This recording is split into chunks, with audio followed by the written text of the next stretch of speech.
All right, 13.2 deals with eukaryotic regulation. So we see a variety of mechanisms here. Each cell of a multicellular eukaryote has a complete complement of genes that are going to be used. The differences in cell types are determined by the different genes that are going to be actively expressed in each cell. So like prokaryotic cells, a variety of mechanisms do regulate gene expression in eukaryotic cells.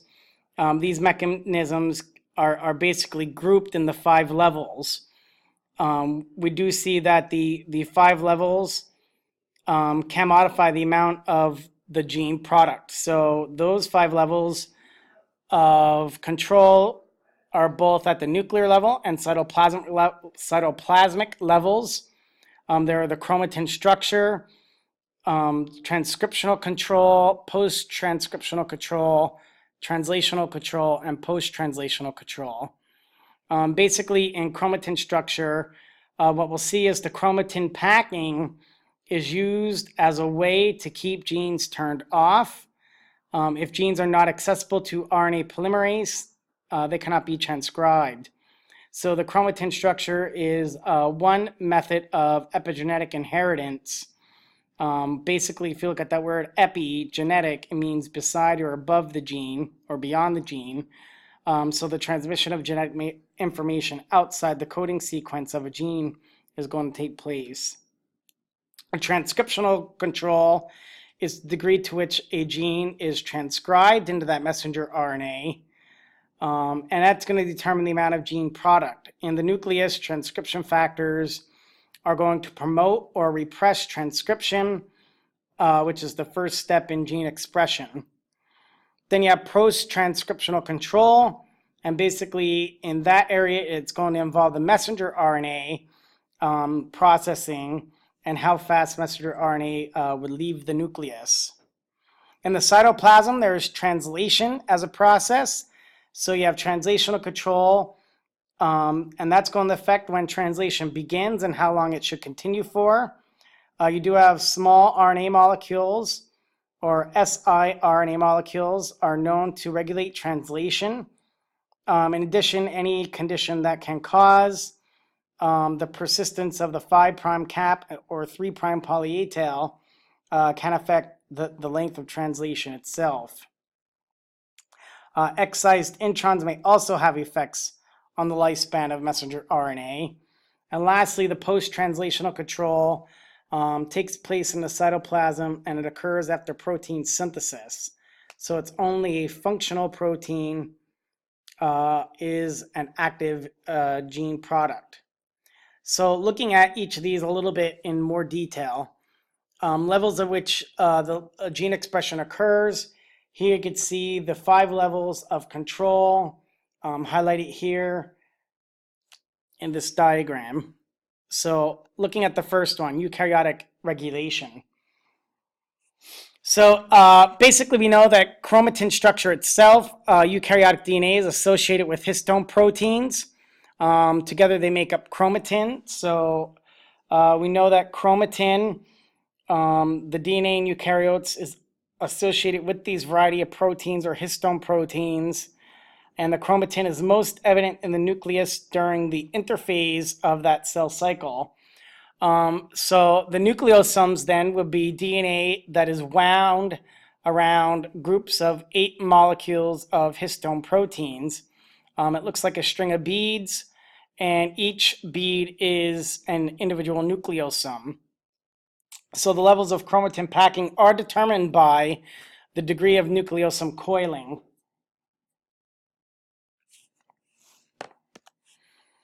So here you can see that those around inside that nucleosome would be inaccessible promoter regions. You do have a chromatin remodeling complex there. You can see that here. Here we have accessible promoters because it's not wound around those histone proteins, which are supercoiled then in nucleosomes. So this unwound DNA would be the transcribed DNA. So basically, in a eukaryotic nucleus, We do have the nucleus containing highly condensed heterochromatin, which can be darkly stained, and euchromatin, which can be lightly stained, which is not as condensed. So nucleosomes ordinarily prevent access to the DNA so that transcription cannot take place. What we do see is that if histones are acetylated, access can be achieved. If the tails are methylated, access is more difficult for transcription. And a chromatin remodeling complex works on euchromatin to make the DNA available and thus the promoter accessible for that transcription. So remember, euchromatin, again, is that loosely coiled DNA, transcriptionally active. Heterochromatin is tightly packed DNA. It's transcriptionally inactive. We also have these things called bar bodies. Heterochromatin is not transcribed. In general, highly condensed heterochromatin is inaccessible to RNA polymerase. And the genes contained within are seldom or never transcribed. A dramatic example of heterochromatin is a thing called bar bodies in mammalian females. Females have 2 X chromosomes, but only one is active. The other X chromosome is tightly packed along its entire length and is inactive, and we call that inactive X chromosome a bar body. An example is female calico cats, which has patches of orange and black in its coat depending on which X chromosome is in the bar bodies of cells. So if we look at that, here we can see the allele for orange color. There's the allele for black. Females have 2 X chromosomes. So we have the active X chromosome there in that patch, which would be the orange. The allele for the orange coloration. The bar body, the other X chromosome, is inactive, which would be the black coloration. On the reverse end of that, you can see the bar body in the black patch for the orange allele is going to be the bar body in inactive X. And the active chromosome is the one containing the allele for black coloration. So there you can see how bar bodies will play a role there. Epigenetic inheritance in itself. If you look at epigenetic inheritance, basically histone modification is linked to epigenetic inheritance, in which the variations in the pattern of inheritance is not due to changes in the sequence of the DNA or nucleotides. So remember, in epigenetic inheritance, it's beyond the gene itself. It explains unusual inheritance patterns. We see epigenetics playing a role in growth, aging, and cancer.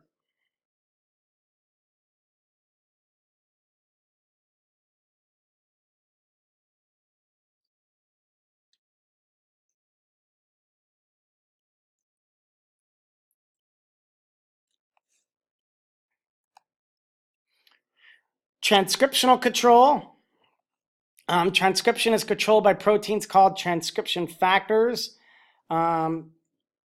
Transcriptional control remains the most critical of the levels. It's the first step toward transcription is availability of that DNA, which involves chromatin structure. So transcriptional control also involves the participation of transcription factors, activators, and repressors. So a transcription factor itself is a protein that is going to help regulate transcription by assisting the binding of RNA polymerase to the promoter region. So transcription factors regulate transcription. A transcriptional activator is a DNA binding protein that allows or binds to enhancer DNA. And basically what that is saying is regions of the DNA where factors that regulate transcription can also bind. A enhancer itself may be located some distance from the promoter. Transcription factors are always present in the cell, but most likely have to be activated before they will bind to the DNA. So here you can see in the diagram, eukaryotic transcription factors. Basically, what we see here is that transcription in the eukaryotic cell, it requires that transcription factors bind to the promoter and transcription activators bind to an enhancer. The enhancer may be far from that promoter region, but the DNA loops and the mediator proteins act as a bridge, joining activators to factors. Only then does transcription begin. So you could see here. So you create this like little hairpin loop there. Post-transcriptional control then basically operates on the primary messenger RNA transcript. So we're still decoding there. Given a specific primary transcript, you do have the excision of introns can vary. Splicing of exons can vary, and it determines the type of mature transcript that will leave the nucleus. So gene expression occurs in the nucleus and includes alternative messenger RNA splicing there and controlling the speed at which the messenger RNA will leave the nucleus. So it may also, so in saying that, it will affect the number of transcripts arriving at the rough ER and therefore the amount of gene product realized per unit of time or produced per unit of time. We could see this example in the hypothalamus and the thyroid gland produce a protein hormone called calcitonin, but messenger RNA leaves the nucleus is not the same in both types of cells. The thyroid and the hypothalamus therefore release different versions of that hormone.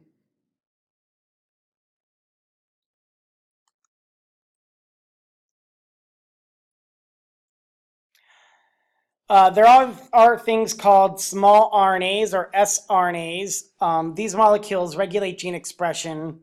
The non-coding transcribed DNA is used to form small RNAs. They function at multi-levels of gene expression. Some sRNA molecules regulate transcription and regulate translation. sRNA molecules are the source of microRNAs. MicroRNAs are small snippets of RNA that can bind to and disable the translation of messenger RNA in the cytoplasm. They are also the source of small interfering RNAs or siRNAs that form a silencing complex that targets specific messenger RNAs for breakdown or preventing their expression. So basically siRNAs that join with an enzyme are an RNA-induced silencing complex to form an active silencing complex that is ultimately going to be activated complex targets for messenger RNA. This is referred to as RNA interference. Scientists to artificially construct microRNAs and small interference RNA molecules to suppress the expression of specific genes were Fier and Mello. Basically, following their discovery then, medical scientists recognized that it may be possible to use small RNAs molecules as therapeutic agents to suppress the expression of disease-causing genes. So they did receive a Nobel Prize for this in 2006 in the field of physiology and medicine. And we could see the function of small RNAs in this diagram here.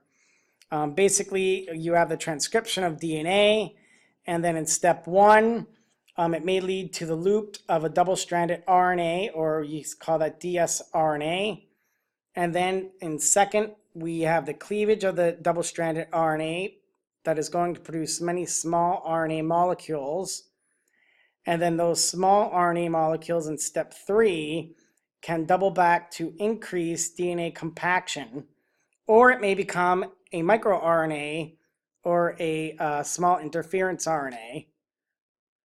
MicroRNAs, in four, the microRNAs are going to reduce translation by binding to complementary messenger RNA molecules. And in five, those small interfering RNA molecule complexes are going to go into the RNA interference complex, which then would degrade any messenger RNA with a sequence of bases that are complementary to the small interfering RNA molecules themselves. So ultimately, what would happen there is translation would be inhibited.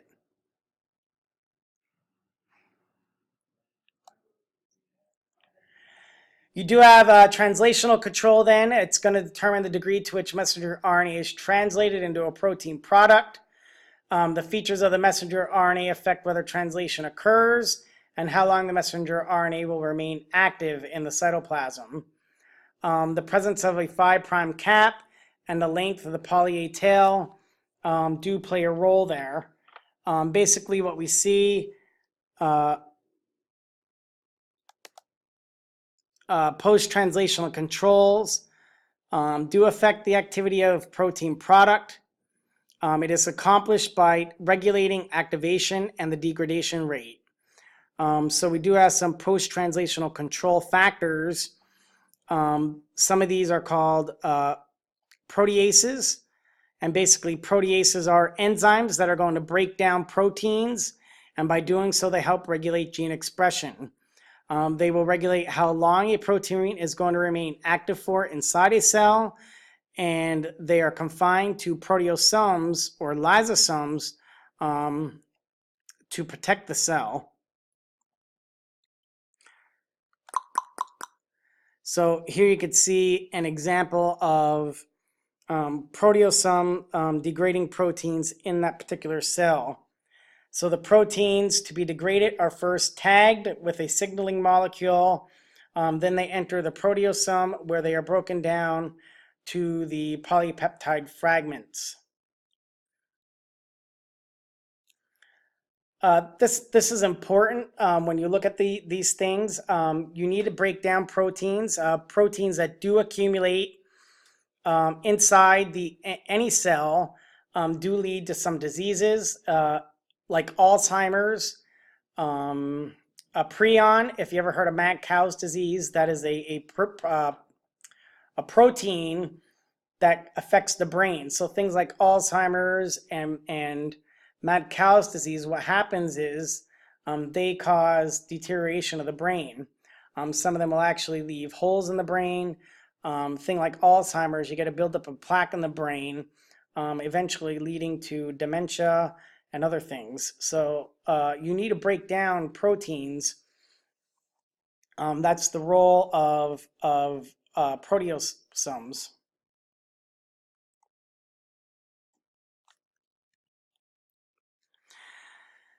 So that's it for section 13.2. We will go over this a little bit in class, and then we'll go into gene mutations, which is our last section. A lot of the gene mutation stuff is stuff that you've been introduced to, hopefully, in your previous advanced biology course. There are a few new things, but that isn't a very long section in itself. Thank you, AP Biology students, and have a nice day.